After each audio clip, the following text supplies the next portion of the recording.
Okay, so there's been a ton of buzz lately about, well, the IQ of AI seems like it's suddenly everywhere, right? Headlines, feeds. I think my uncle even asked if his smart speaker was judging his crossword skills. Huh. Yeah, it's definitely captured the public imagination. I mean, researchers have always used benchmarks, complex ones, but slapping an IQ score on an AI, that makes the progress feel um, tangible, relatable even. It really does, and that's exactly what we're digging into today, this whole AI IQ thing, specifically focusing on that showdown in early 2025. Anthropic's Claude 4 Opus versus OpenAI's ChatGPT O3. Right. And we're basing this on that great ASMAT article from June 11th, 2025.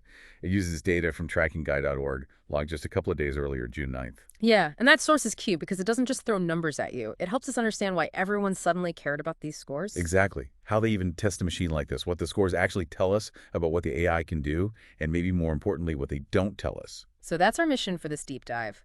Cut through that hype. We're going to unpack what these AI IQ numbers really mean, how the tests work for machines, why O3 and Opus were the big contenders everyone watched. And the big one, what this score misses about actual intelligence. Yeah. The goal is for you to walk away really understanding this specific metric that's been making so much noise. Think of it like getting the inside scoop on this one particular race that was all over the news. And those headline numbers, they really grab you, don't they? Like ChatGPT O3 hitting an estimated 133 on that public Mensa Norway test. While Claude 4 Opus was showing real strength on those tougher offline tests. Right. The article even frames it like a boxing match. Two transformers hit genius territory, trade punches, humans cheer. Well, that competitive angle works, doesn't it? It makes this incredibly complex tech stuff feel accessible. Like as Matt points out in the piece, tell someone an LLM aced the MMLU benchmark with 93.4%, and well, Eyes glaze over. Guaranteed. exactly. But say it has an IQ potentially higher than Einstein. Suddenly, it's something you can actually talk about at the dinner table. Uh, That single number drives so many headlines because, yeah, it's kitchen table language. Simple, digestible. but how do you even give an IQ test to a language model? I mean, these tests were made for humans with eyes and hands and brains. Ah, well, that's where it gets clever Yeah. and complicated. They have to adapt it quite significantly. Traditional IQ tests often use visual things, matrix puzzles, spatial reasoning tasks. Right, those grids with shapes. Exactly.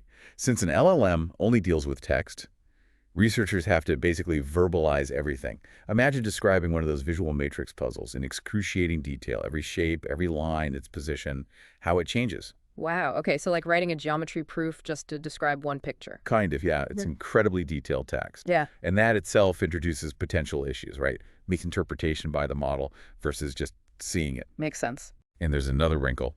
Sometimes the LLMs just refuse to answer. They balk, as the source puts it.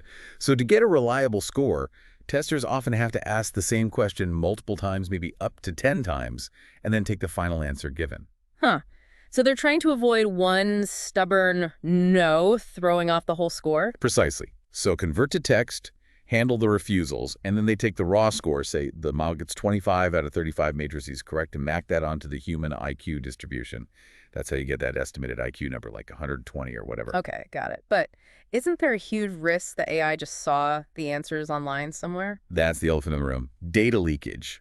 It's what the source says keeps evaluators up at night. So many practice tests, even official-looking ones, are floating around online.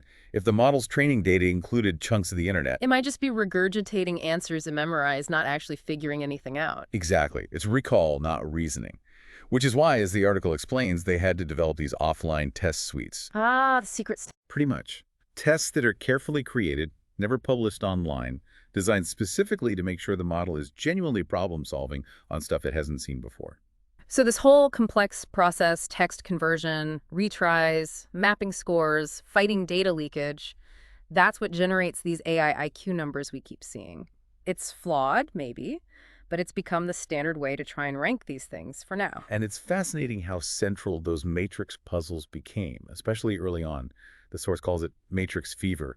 John Raven's 3x3 grids, they became the battleground. I remember reading about that. The progress was incredibly fast. It really was. Like early 2024, GPT-4 might solve, what, 13 out of 35 Mensa items? Yeah. Just 6 months later, Claude 3 jumps to maybe 19, correct?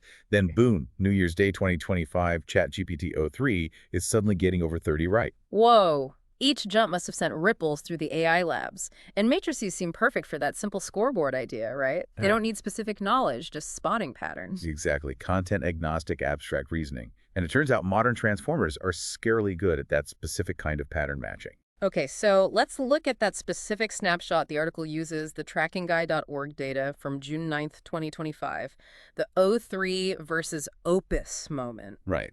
Head-to-head. On that public Mensa Norway test, the one everyone quotes, ChatGPT O3 is out front with that estimated 133 IQ. And Claude 4 Opus is trailing a bit there, around 119. Yeah, but, and this is the crucial part on that private offline matrix suite, the one designed to be leak-proof, the scores are incredibly close. O3 gets about 117. And Opus is right there at 116. Wow. A virtual tie on the harder course. So O3 wins the public race, the one grabbing headlines, but Opus is neck and neck on the test that arguably matters more for real reasoning. That's a fair interpretation based on this data. Yeah. And the article points out both of them just blow older models out of the water, like GPT 3.5. Yeah. Around IQ 64, the article jokes that's the level where an IKEA manual starts looking like advanced physics. Okay, yeah, that puts the progress in perspective. So those are the numbers driving the leaderboards. It's like sports stats, basically. But it brings us back to that nagging question.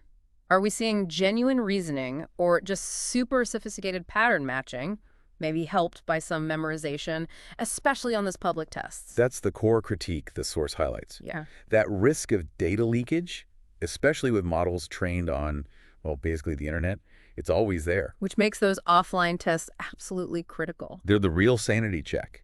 Can the model handle truly new problems? And the source even mentions more advanced techniques being developed, secretly generated puzzles, secure delivery, maybe even other AIs evaluating tests to keep humans out of the loop entirely. Wow. But leakage isn't the only issue, right? The article mentions other things. Yeah, adapting human tests causes other distortions. Time, for instance. Mm-hmm. Humans taking an IQ test, usually under strict time pressure, Right. LLMs. Typically not, unless the testers deliberately add timing. And when you remove that pressure, you remove a key cognitive stressor the test was designed to measure. The source suggests this probably inflates the AI scores somewhat.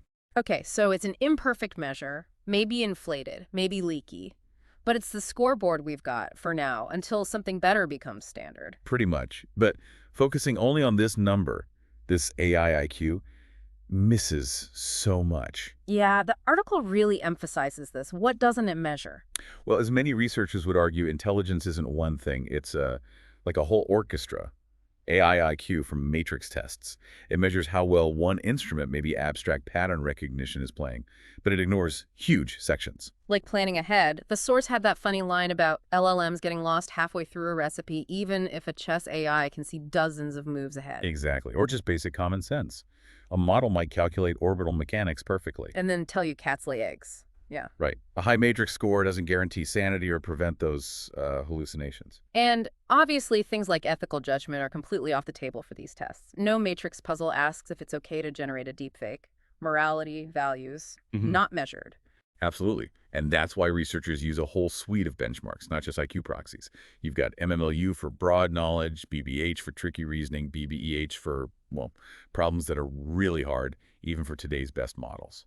So seeing a high IQ score but maybe struggles on baby EH gives you a much more nuanced picture. Precisely. It shows the IQ score is just one piece of the puzzle. So let's look back at that June 9th leaderboard snapshot again. O3 at 133 on Mensa, top of the public charts. Claude 4 Opus at 119 there, described kind of poetically in the source as a middle child punching above its weight in the wider AI world. And who else was up there around that time? Well, you had Google's Gemini 2.5 Pro around 124 on Mensa, Claude 4 Sonnet, Opus's sibling, at 118, and interestingly, OpenAI's O4 Mini, a smaller model, hitting an impressive 126. So bigger isn't always better for these specific tests. Apparently not. Size isn't everything here, and the article notes other models, especially multimodal ones that handle images, might score lower on text-based matrices but could ace visual tasks, like spotting a dog in sunglasses. Different kinds of smart. And this whole leaderboard is changing constantly, right? Like quarterly updates, shaking things up. Oh, absolutely. It's incredibly dynamic. Today's leader could be lagging next quarter. Think about GPT-3 revolutionary at the time, now maybe best known for reliable dad jokes. Huh. Okay, let's zoom in on our main players in this Matrix Fever game, O3 and Opus. How does the source describe O3? O3 is framed as the sprinter. It's incredibly fast at solving these matrix puzzles, just decodes them almost instantly. That speed definitely adds to its high IQ reputation. The source hints its slightly lower score on the offline test might mean it benefited from seeing similar public puzzles, like it overstudied. That's the suggestion, or at least familiarity helps a lot. But even on unseen problems, it's still presented as a very strong performer, broad knowledge, eloquent, Weaknesses mentioned? occasional hallucinations, maybe a bit overconfident sometimes, and it can be politely stubborn about refusing prompts if they get near its safety rules. Okay. And Claude for Opus. Opus is the marathoner. It might take longer to answer, but it often gives much more detailed reasoning. You can see its thought process more clearly. And while it trailed O3 on the public Mensa test, that near tie on the tough offline one is key. Right. It strongly suggests real reasoning power when faced with novel problems. It's known for being more structured, careful, maybe fewer outright hallucinations than some others. Downsides. Can be very verbose, sometimes refuses prompts maybe a bit too readily, and occasionally struggles with highly technical math compared to O3. So two different styles, both achieving very high scores in this specific arena, raw speed versus maybe more deliberate reasoning. Exactly. It shows there isn't just one way to get a high AI IQ score, even within this narrow test. Which brings us back to the core question. Why did this single number, this integer score, become such a big deal? The source talks about the philosophy of a number. It's simple psychology, really. Humans love scoreboards. We use numbers, ELO and chess, batting averages, to simplify things we don't fully understand.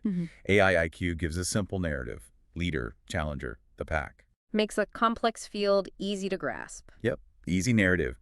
Turns this sprawling tech race into a hierarchy. And it's great for headlines, obviously.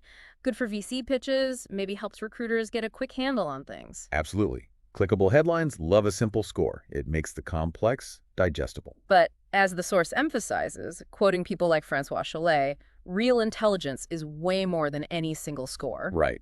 Chalet and others argue real progress isn't just acing curated puzzles, but tackling messy, real-world problems. Still, the AI IQ number does have influence, right? On perception, funding. Oh, for sure. You can bet the next big funding round will brag if their model hits 141st.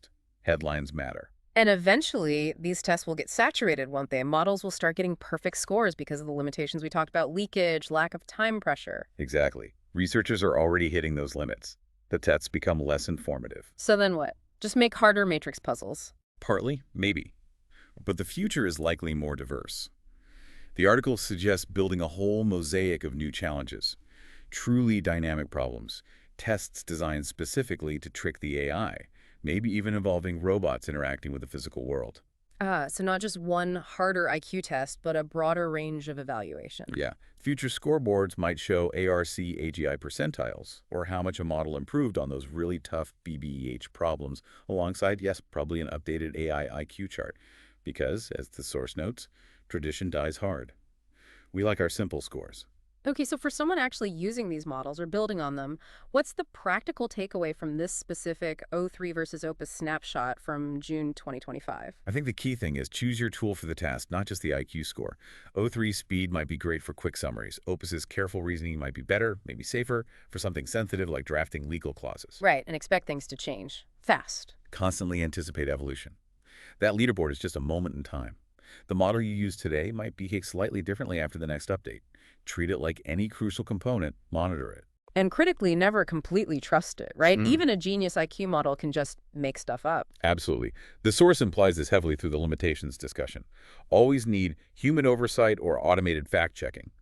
Aced matrix tests don't prevent confident fabrication. Good point. And finally, benchmark locally. Test the models on your specific tasks, whether that's analyzing medical scans or interpreting tax code. That's way more relevant than abstract puzzles. And just stay curious. These leaps, even in narrow areas like IQ scores, are unlocking amazing new possibilities. Okay, so wrapping up this specific comparison based on that June 9th data, ChatGPT O3, it took the public Mensa crown, estimated 133. But Claude 4 Opus showed its strength by nearly tying O3 on that tougher, more reliable offline test 116 to O3's 117. That margin is tiny, like one puzzle difference, the article says. Basically, yeah, which just highlights how tight the race is. A small tweak could flip the leaderboard next time. But the bigger story isn't just who was up by a point that week. It's what the article's headline captured. Two transformers hit genius territory, trade punches, humans cheer. Right. The amazing thing is that we've actually managed to teach silicon circuits to solve problems that were once reserved for, human prodigies. And the focus is already shifting, isn't it, towards much deeper challenges. Definitely. We're looking ahead to things like ethical judgment, real autonomy, creativity that might rival human masters, things far beyond pattern matching. So for now, the AI IQ score remains this thrilling, but yeah, pretty narrow scoreboard. O3 leads the public race. Opus proves its mettle on the tougher course. And the clock's already ticking on the next update, the next challenger. The matrices get harder, the AIs get smarter. The season never really ends in this field. Seems that way. So, building on that idea of future challenges, the source mentioned an engineer keeping a Rubik's Cube as a reminder of things AI couldn't yet easily do. It makes you think, what will it really mean when AI can solve those complex, open-ended, real-world problems? Problems that need more than just pattern matching in a grid. What kind of scoreboards will we need then?